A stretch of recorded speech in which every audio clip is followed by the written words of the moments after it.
The Royal Naval Auxiliary Service was formed in 1963 from the amalgamation of the Royal Naval Mine Watching Service and the Admiralty Ferry Crews Association, in response to the nuclear threat to British ports.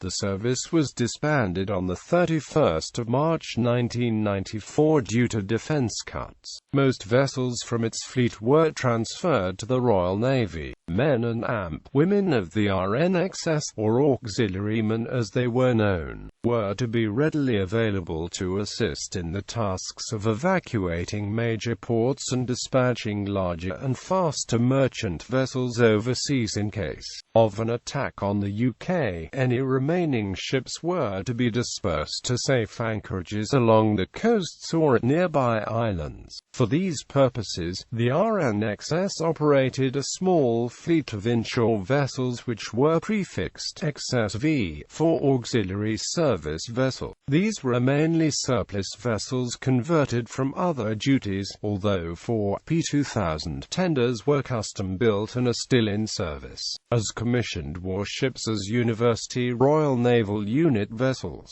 The sailing of merchantmen overseas involved setting up assembly anchorages where ships might be formed into convoys, a naval escort, a surveillance for information on routing, intelligence, and communications. Auxiliarymen were required at assembly anchorage control. These tasks were not new, indeed they had been performed by naval and merchant naval personnel throughout the past centuries. The nuclear threat, however, had cut the time available to the Royal Navy, and the merchant navy had to be developed or adapted to cope. Therefore, the RNXS was formed. Following the disbandment of the RNXS, the Maritime Volunteer Service was formed as a national maritime training organization with charitable status. It has taken over and expanded many RNXS roles.